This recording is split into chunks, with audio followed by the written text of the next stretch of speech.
You can use this one? Yeah. Okay, cool, yeah. That's good with me. Nancy's here. Hi, Nancy. Good morning, Al, and everybody out there on this cold, frosty morning. Did you get frost this morning? No, it just feels frosty. Feels frosty. Yes. I was going to say, where did you find frost at this morning? It was just chilly when I hit the It's door. too windy for frost. Yeah. So he's going to have to get another. He has to call me later. So, okay, you got a guest with you this morning. I do have a guest with me this morning on the Democratic Party's Common Sense Matters program. Right. We have with us this morning Mike Whitten. You ought to remember Mike. Oh, He yeah. just covered 7 counties, Dixie like the dew, they say. 7 counties running for state senator. And if someone could have won on just appearing everywhere and working and going, Mike Whitten should have won. Everywhere I would go, he would be there before I was. I got you. Mike is going to help me out this morning. Mike attended the meeting that was held at Fall Creek Falls on privatizing Governor Haslam's plan. Some legislators call it scheme, but Governor Haslam's plan to privatize at least part of Fall Creek Falls. But before we turn it over to Mike, Yep. I want to say something that I want everyone to remember. I've got some dates I want to give you, or some events coming up, but I'm just going to give you one right now. So get your pencil and paper. I'll be telling you later because these are important functions, and actually a couple of them are nonpartisan functions. Really? They're not necessarily Democratic. On next Monday, the 13th, which is coming right up on us, as you know, school board meets, and a hot button issue in Franklin County right now is what? Middle schools. Middle schools. And folks are being encouraged to attend that. It's at 5:30 at the school board. Our regular Franklin County party meeting is also that night. And we're going to try to get enough folks together at 5 o'clock, but come a little early if you can. We've got to have just a short meeting to set a reorganization date that our party rules require that we have every 2 years. We've got to meet, so please run by the county annex, that small room at the county annex. 5 or a few minutes before, we'll do that right quick like. Then you can run to the school board for the middle schools, for the school board meeting. All right. So you think they're going to really talk about the middle schools? I don't know. I've just, honestly, I've picked up information from Facebook posts encouraging people to go, and I don't know. I've just heard. I tell you what we can do. If we sweet talk Karen, say really nice things to Karen, maybe she'll run on their page. They should have the agenda already posted. Oh, that's a good idea. I haven't gone and looked at it yet, but it should be posted for Monday. And if we talk really nice to her, maybe she can go on that page and pull up their document and shoot off the thing for us and talk about it. Idea. And maybe we can see what's on the agenda. Right, but because actually what I've seen is the fact that this will be their last meeting, I think, before they vote on it next meeting. And I guess that's why people are being encouraged to go. But if it's not on the agenda... Well, I don't know that they're ready to vote on what they're actually going to do yet. Oh, okay. I think they're still taking in data. They just recently sent out a questionnaire home with students to families, asking them, because they got such a low turnout on their one of those meetings. On their stuff, and also on the questionnaires that went out. So they're trying another approach of sending that out.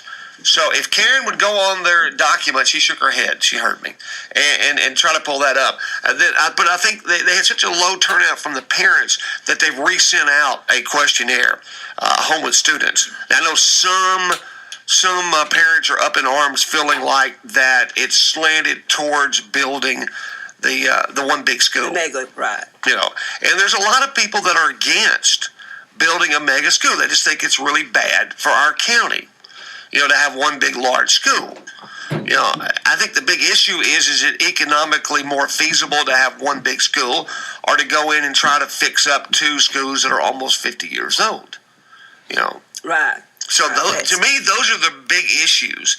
Economics, I think. And then the next thing you look at is, of course, education.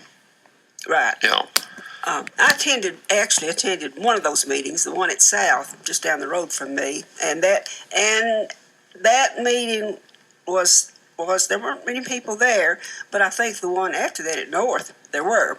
But it's still so, as we say, a hot button issue to a lot of people. it's huge. Thank you for enlightening me on bringing me up to date here.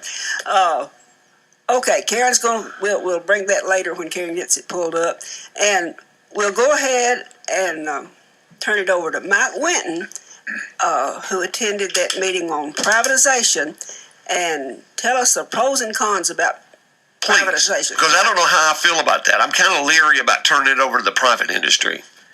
It's it's one of those double-edged swords.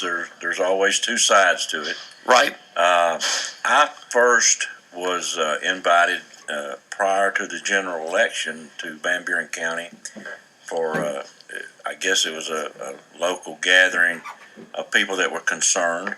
If you can imagine, Van Buren County, Spencer, that's one of their largest income makers. Right. Not just for employment, but also for the entire community. Right. It affects, affects Van Buren County, White County, Sequatchie County, Bledsoe County, also even over in Grundy County. So it's not just tempered to that one area. As you can imagine, the concerns are the jobs, the benefits that the people have been there for a long time will lose, the income to the other industries in Van Buren in that area, and the loss of retirements and those kind of things that people have worked all their life for. This is not just something new either. This has been going on for over a year. Mm-hmm. It's kind of been in the makings, and there's going to be some acronyms that I use, but basically several months ago, there was an RFQ, which is a request for quote, on rebranding or remodeling the facilities. Some people don't realize that the cabins that are there on site have already been remodeled and updated. Also, the golf course, which is one of the premier courses in Middle Tennessee, has already gone over some changeovers. So last and certainly not least is the facility there on property that they have accommodated $22 billion to renovate, and or $22 million to renovate. And they have already sent out a request for vendor. So basically, they have a plan in place, and now they're approaching, and I'll just make some companies up, but and people like Wyndham, Marriott, different hospitality industry vendors that may be interested in talking to Tennessee about taking over the management of not only the hotel and convention center, but also the cabins and also the golf course. So that's going to leave everything except the property and property maintenance into the hands of privatization. The first thing that stood out to me and that alarmed me is that we are already going to spend the $22 million. The vendor is only going to invest $2 million, and they're going to take it over after it's remodeled. Really? So we're going to remodel it, and then we're going to give it to somebody? Yes. For $2 million versus the $22 million wow. of our taxpayer dollars. Wow. Just in our area, Fall Creek Falls certainly is a course and facility. Here in Franklin County, we have Tim's Ford. Mm. But in our golf course already private here, run by a private company? Yes. Yeah, so I think our golf course is already privatized. Already here. Yeah. Fall Creek Falls is one of the most productive in monetary acquisitions for the statewide program. There's 56 state parks in Tennessee. Right.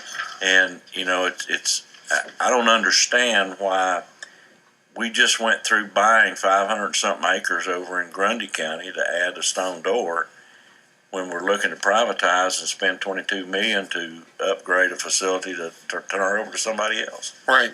Like I said, I'm kind of leery of turning our state parks over to the private world. I'm just kind of, just kind of scares me. I don't know, So what are the pros of turning it over to the private world? The pros are, as far as the state, and there's a legislation on the books today, and has been, that state parks have to maintain their own funding. So that kind of is in a law. So they got to support themselves. Yes. Okay. It's been said by other leadership people that if we contact Senator Bowling, and in your case here, Representative Alexander, or Representative Matheny, or Representative from over in Squatchy County, they have the opportunity to change that legislation to say that we can use some of our rainy day fund or some of the general fund to make these things happen. And I'm in business, and I don't survive unless I advertise. But when's the last time you saw an advertisement telling you that there's a motel at Fall Creek Falls that you can go up and spend a weekend or a week? Or when's the last time we ever saw that? When's the last time we ever expected it to be profitable? I can't think of any. None. But there's a waiting list, Al, over 1 year waiting list to get in a cabin. But it's almost the same way at all the state parks, isn't there? It is. All of our state parks are pretty difficult to get room to stay there. And yet we still don't. I'm not saying that if we were going to go spend the weekend at Fall Creek Falls now, and it was $100 a night, right? My guess is if we were going to go do that under a Wyndham flag or Marriott flag, it'd be $150 a night. The sad part of it is that the community's going to lose because all of your employees then will be minimum wage, no benefits, and part-time. You see, the state employees now have garnered all these years of investment, right? And the community flourishes from that we'll lose all that. So, wow. So it's going to be tough on those communities. So that's the negative side of it. I guess the positive side is the state don't have to manage them no more.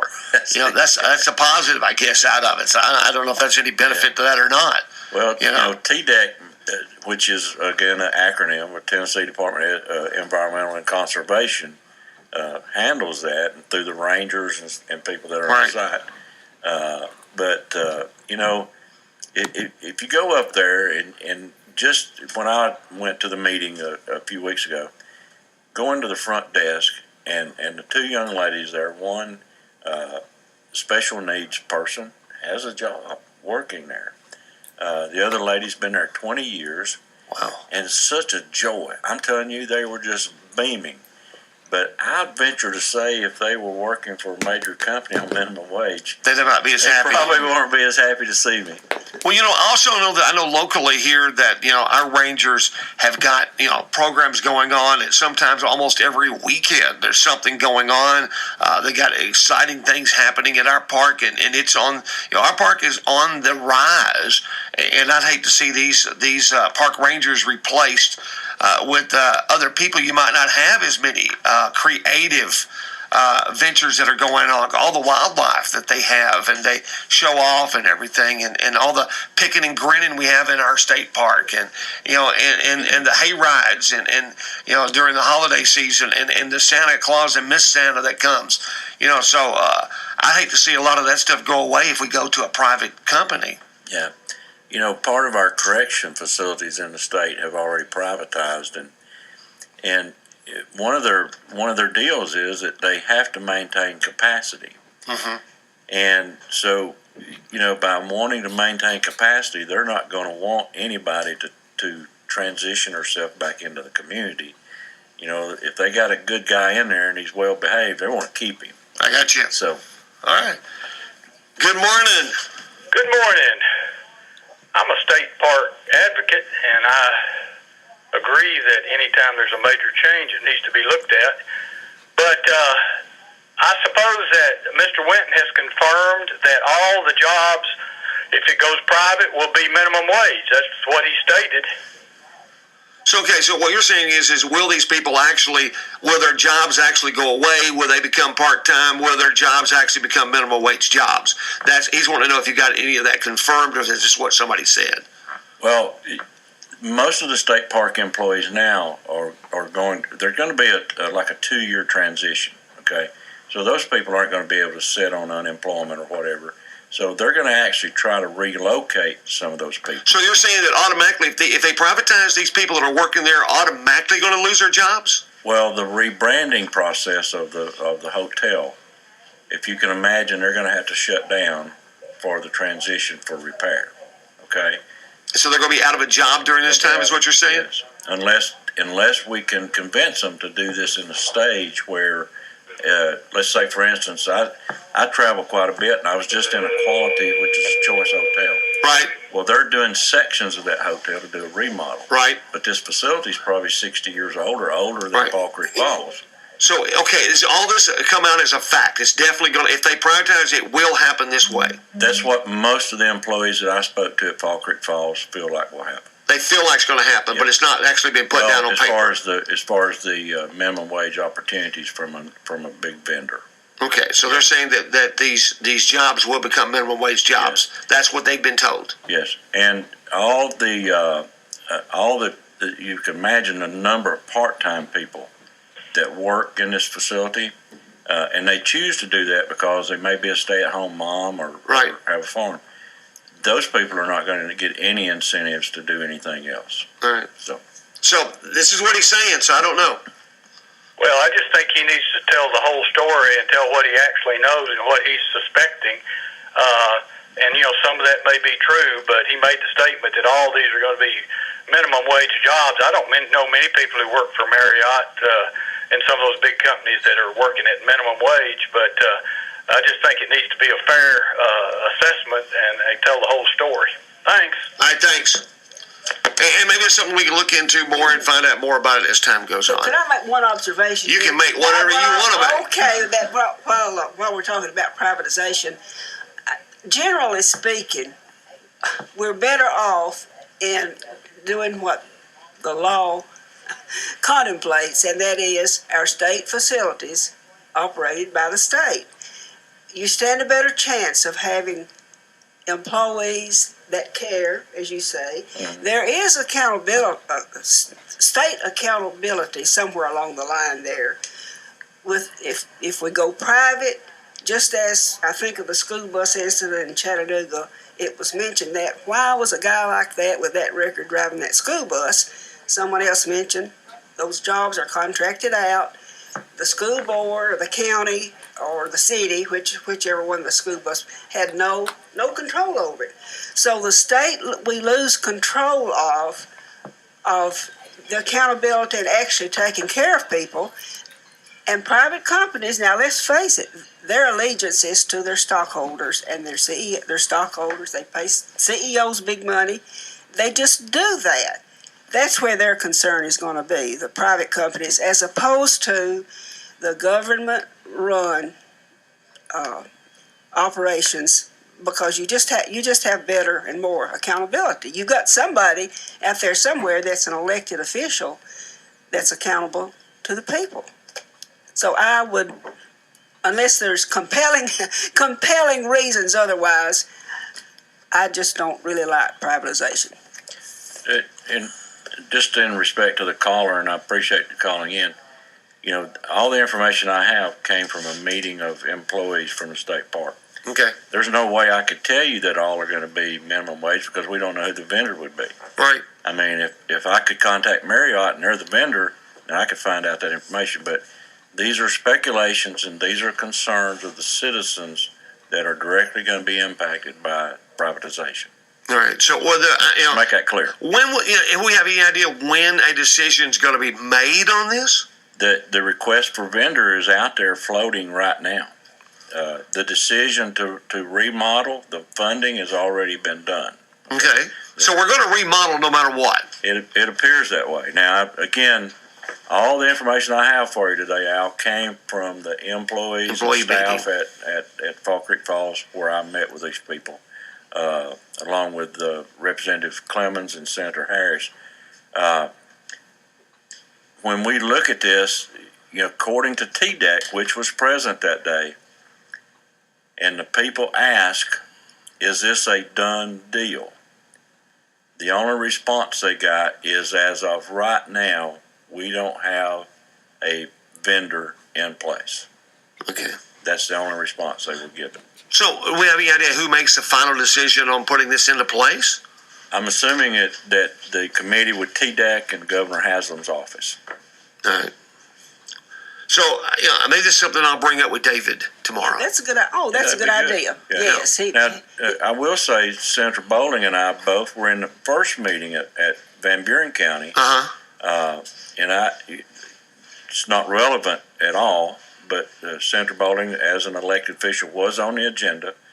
Senator Bowling stated to the people of Van Buren County and Bledsoe and that surrounding area that she opposes this. And was adamant about it, and I would suspect that Senator Bowling will be lobbying for votes to tell Governor Haslam we don't want to do this. So right. If you have a chance to speak with Senator Bowling, let her know. If you're in support of keeping it like it is, let her know to go up and let Governor Haslam know that she agrees with us that we don't want to see it privatized. All right, sounds good to me. We need to take a break real quick, okay? Okay. And we'll be back in just a moment. It's 8:36. Looking to get physically fit? Then visit Hammers USA Fitness, located beside Diamonds for You. If you're looking to get healthy and even lose a few extra pounds, come see us. For as low as $30 a month with 24-hour access, you will start to look and feel your best. All memberships include tanning, and there is also a senior rate available for only $15 a month. Be reminded, one of the leading causes of heart disease is physical inactivity. Come see us today at Hammers USA Fitness, 962-3344. It's tax season again, and that means it's time to stop by or give us a call at World Tax and Finance of Winchester or Deckard. At World Finance, we'll do your free estimate.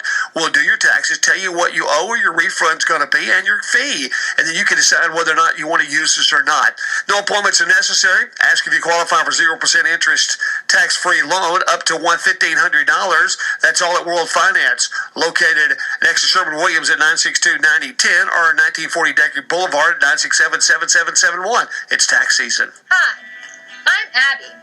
Fine amethysts have been set in religious story and rural crown jewels for ages.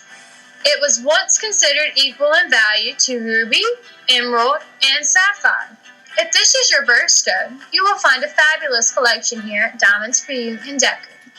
We have pendants, earrings, rings, and bracelets set in gold as well as in silver. Even if this is not your birthstone, take advantage of the prices for February. Want to stay out of the doghouse this Valentine's Day?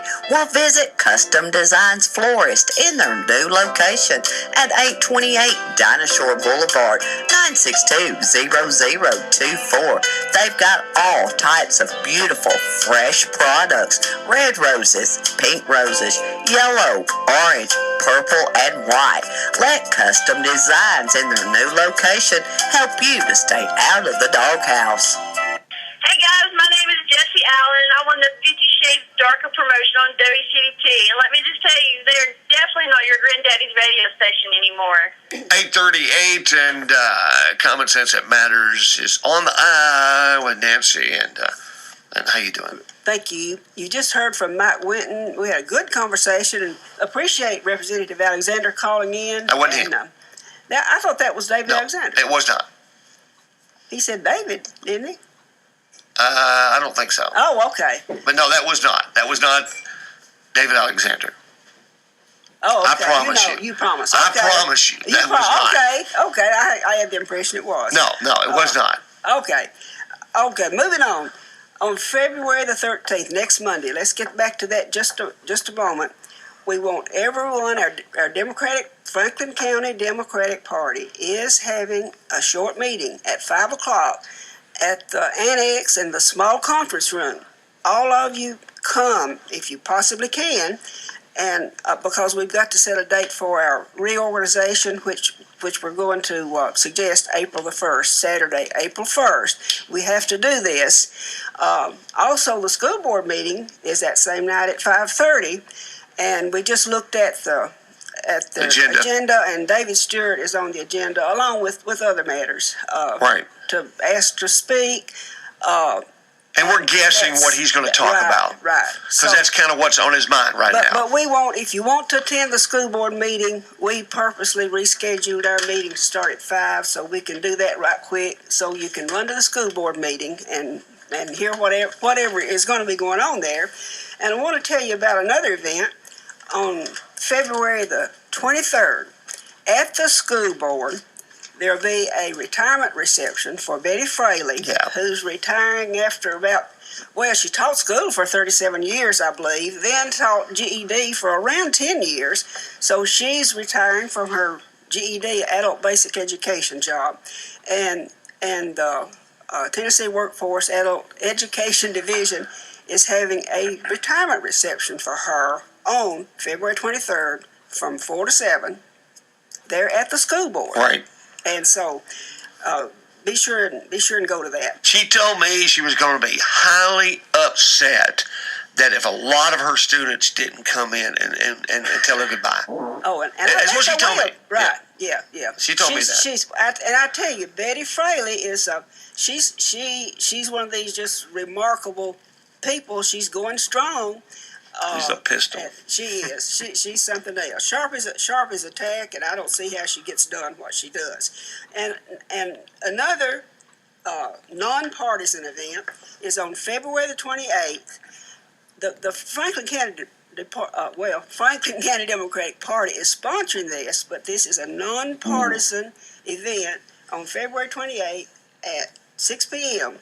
where we'll have Dr. Anthony Kinkle, president of Motlow College, come and speak to us. This will be in the large community room at the Annex, 6 p.m., February the 28th. That's on a Tuesday.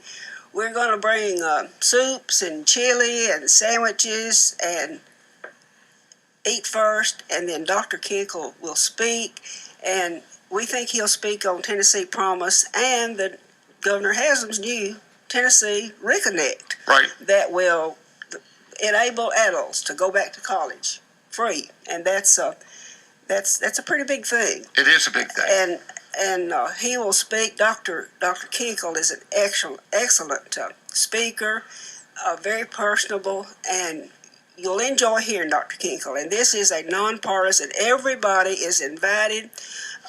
So come to that. Have some soup or chili with us and hear Dr. Kinkle. That's February the 28th. Now, let me add something to this. Everybody knows about the Tennessee Promise, but not everybody understands it, and particularly students don't understand it. But as adults, there's a program called Tennessee Achieves, and it's a mentoring program that you can get students, which I'm involved in. You can actually help students understand. So if they run up on a problem and can't log into their email, or the system's locked because they didn't have the correct numbers, we're going to be there to help those kids, and we need more volunteers. So just go online to Tennessee Achieves and get with those programs. It's not too late to help. And as you can imagine, Al, nobody in my family had ever gone to college. Right. So, and there's still a lot of kids that way today. They don't know how to help their children and don't understand all the crisscrosses that they can come up. So, but isn't it required that students have a mentor? They are assigned, but sometimes that gets through the cracks. Really? Yeah. So, I know that's one of the big things that they're asking for students to have a mentor. So they and that's need part people. Of the Tennessee Promise program as well. So, right. But we need people to be involved locally because somebody like me, I'm pretty busy. Right. But I may get 10 students assigned to. Wow. Now, understand that these students don't necessarily have to be college bound. They can be, tech bound. Yeah, Technology center. Tennessee Promise also covers in most cases, the 20-month program at 10 CAP or tech school. Right. So, and some even Austin P, and I think there's one other 4-year school that handles the first 2 years of that. Okay. So it's not just a 2-year deal. Okay. All right. So they can get in those first 2 years and they can hang out and continue. Yes. And those if they so desire. Right. type thing. So, but anyway, it's a great program, and they need mentors to get into this program. So, if you're not sure how, I think you could probably talk to the high school guidance people, and they can do it. With Tennessee Achieves and find out tutorials there for you. Absolutely, you're right. That's something that's very big and needed in our state. And we keep hearing that, or I do that. There are employers out there looking for employees that are trained in what the jobs they need those for. And of course, it occurred to me that this new adult opportunity will give lots of us out there the opportunity to go back and get this technology or whatever we really need to get good jobs now. Well, the industry's so changed too. I mean, the administrator at Shelbyville, I've known Mr. Jones for a long time. He gets calls every day. Industry people, ARO, people like that. We want your brightest guy. Right. And Mr. Jones was like, well, they're not through the program. We want your brightest guy. Because it's that kind of jobs that are out there. Right. And this is not like Deckard Franklin where my mom sewed pants forever. This is robotic, computerized, manufacturing that you can really get into. Right. So, well, knock on wood, the announcement's going to come the end of this month on our own technology center, is what we've been told. And so that they're going through HUD, and they've got the money through HUD. And so knock on wood that at the end of this month, that formal announcement is coming, and groundbreaking will be right shortly behind that. And we'll be underway getting something like that in our own county here. Right, and I want to mention, along with Betty Fraley, another remarkable person to me is Christine Hopkins, Amen. Who has worked on this for years. She actually, you talk about some people that have had influence on so many people out there. Is Betty Fraley taught school, then taught adult basic education. Christine Hopkins retired from her state job of being in charge of getting disabled people jobs, and then got into a reentry program here. It's 7 or 8 years, something like that. And longer that's than that, I a think. very, very worthwhile program. She always has excellent teachers, employees. She knows how to pick them. And the jail inmates that come out of there and go through her program, it gives them an opportunity. Whether all of them don't Succeed. all of them don't succeed right then, but she gives them an excellent opportunity to get out and get some jobs and can make a big difference in their lives, change their lives. So I want to mention Christine. Christine Hopkins and Betty Fraley are two sort of heroes of mine. I got you. So that's going on. So anyway, hopefully, we'll get that official announcement later on. We got the announcement, but hopefully they'll do it publicly by the end of the month, which is great news for the Tennessee Promise programs and all those things, and also going to help locally with that. So a lot happening in our county, Nancy. What's on the top of the list besides middle schools right now? Well, the technology is also big. The other thing is, of course, they're getting ready to hopefully renovate the jail. That's on the agenda. Oh, yes. The jail and jail inmates are a big thing. I shouldn't say thing with me, because I worked in the court system. You were in jail for years working. Yeah, really. Literally, I think I felt like it. You haven't gone back. You left and you. I ran away. You ran away. I ran away. Al was. I tell you. I didn't know that about you, Al. I tell you another hero of mine is Scotty McKay. When I went to work back when I retired the first time with Christine Hopkins and actually went into the jail and working with people, worked with Scotty a lot. I said, Scotty, I don't know how much they're paying you, but it's not enough. But he has an office there in the jail, and of course is constantly dealing with inmates families calling, and everything that you can imagine, and you can't imagine that goes on. Can. You can. I can imagine. He worked there. But our jail situation, and I want those folks to have insurance so bad when they get out of there. And on the insurance thing, I'm not going to talk much about insurance except to say I've got to laugh at myself. the other night when Senator Bernie Sanders and Senator Ted Cruz had their debate, I thought, oh boy, I am really going to learn something here now. I'm going to find out from Senator Cruz what they're going to do, exactly what they got in mind. And if any of you heard it, you know that Senator Sanders would say something and speak, and bless his heart, Senator Cruz, I think without exception, every time, the only words out of his mouth were absolutely railing against President Obama and Obamacare. He's going railing against the Obamacare this and Obamacare that. And I was wanting him to say, now look, this is what we're going to do to take care of people with existing conditions, or this is what we're going to do. So it's still our insurance situation is still out there. They've not yet put the person in charge over that world yet, health and care, whatever. A person's not been confirmed. So I don't think they're going to say anything until he gets in place. That could well be. But now the other big thing that's going to come to Franklin County is garbage. That's the other big issue on the table. Billy Anderson seems to stay right on top of that. Oh yeah, he's sharp. He's sharp. Yeah. But garbage is the next big thing, and it's always the next big thing in your county too. Over in Coffee, it's the next big thing in our region is garbage. Because we're running out of places to put garbage. And it's getting ready to cost the county a lot of money when it comes to garbage disposal.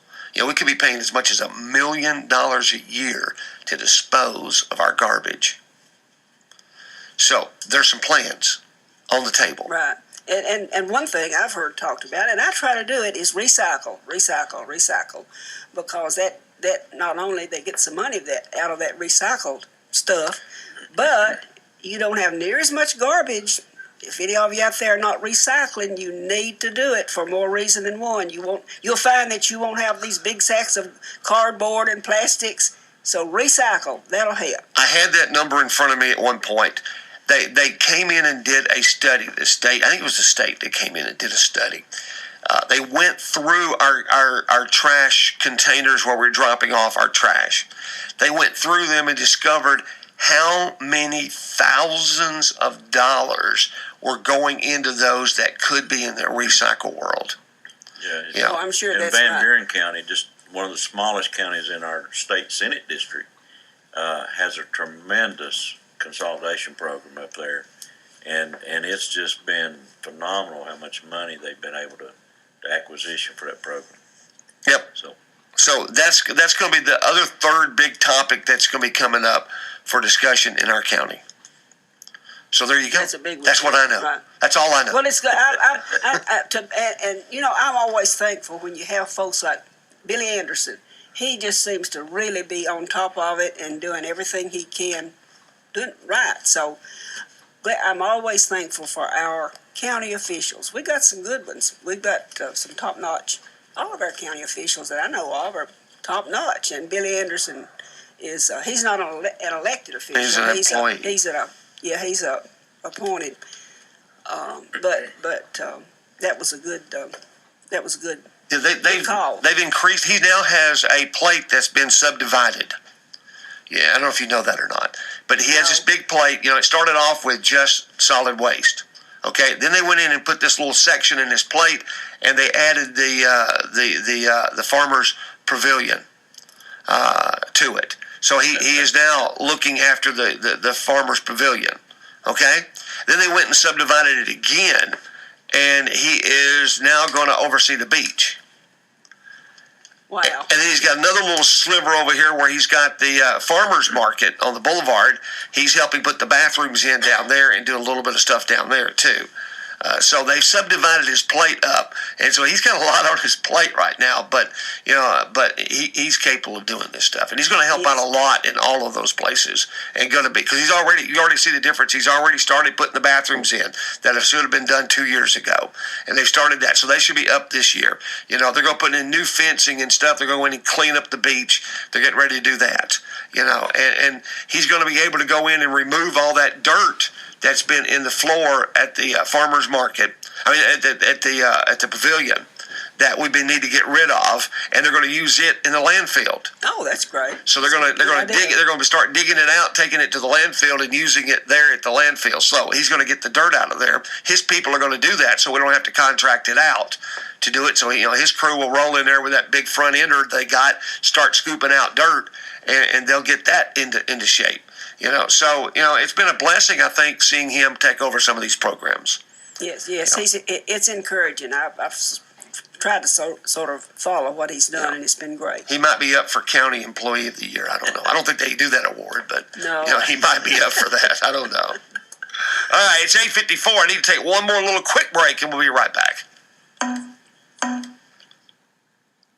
Do they have a date?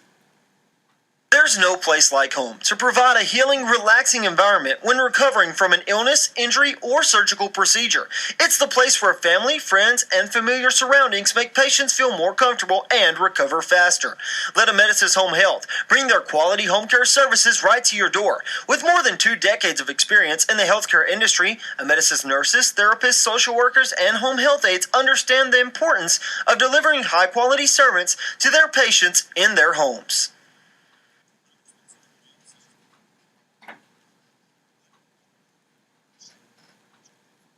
All right, Nancy, we've got about 5 minutes or so left this morning.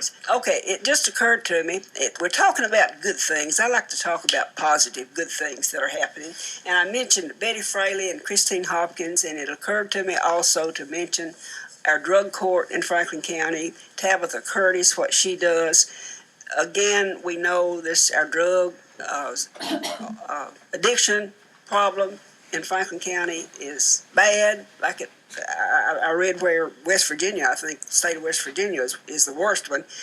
But our drug court, we've got a drug court that was started by actually Judge Perry and a probation officer years ago. That's continuing. Chancellor Jeff Stewart is our drug court judge now. Ron Bailey is in there as the director. Those folks do a great job with the people that they get into their program. Tabitha Curtis with the Drug Coalition is great. So there is help in Franklin County for folks. And I want to mention our dates again. Next Monday evening, Democratic Party, 5 o'clock, the 13th, at the small annex. At the annex, the small conference room. Please come just for a few minutes so we can set a date for our reorganization, and then scamper off to the school board for the 5:30 meeting there. It's just about a 2 or 3 minute drive, so you can make it. Then on February 23rd, between 4 and 7, school board, Betty Fraley's retirement reception. Then on February 28th, 6 p.m., at the large community room at the annex, Dr. Anthony Kinkle, Motlow College president, will speak. We'll have soup and sandwich, all kinds of, I guess, desserts too, and that'll be good. And be sure to attend those. Mike, you have anything to close us out with? I'm glad to know about this adult schooling opening up. Yes, I've still that's got great. 4 years of eligibility. But I heard one of my friends comment the other day. So if you're real busy about planting an early garden, he said the old timey people said if it thundered in February, there'd be a frost in May. So I got a lot of thunder at my house yesterday. Amen. So I'm going to mark my calendar and see if I get a frost in May for that date. All right, on the same date is what they're saying? That's what I understood him to Wow. say, so that's amazing. All right, one final good positive note to wrap your thing up on, if you heard it or but Sheriff was sworn in to the National Sheriff Association Board of Directors Yep. this I weekend. saw that. Yes, wonderful. And so he's going to be temporarily there until he runs this spring, not spring, but summer in Reno. And that's a huge honor Oh, it is. for our sheriff to be a part of that. There's only 2 people representing the state of Tennessee on this board, and he's right now one of those. That's great. I He's saw a good that. man. He Okay. sure is. Yep. So that's the other big positive thing that's going on. So way to go with Way that. to go, Franklin County. All right. Right. So what else, Nancy? This program is sponsored by the Franklin County Democratic Party. We're on here the second and fourth Thursdays at 8 a.m. And please listen to us and join in. We didn't get but one call today, and I mislabeled that caller. I'm so sorry.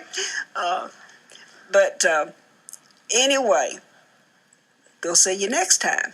All right, Nancy and Mike, thanks for coming by and being with us. Good to see you, Al. All right, you too. And you are listening to WCDT AM 1340, W295, AB FM 106.9 in Winchester, Tennessee, everyone. And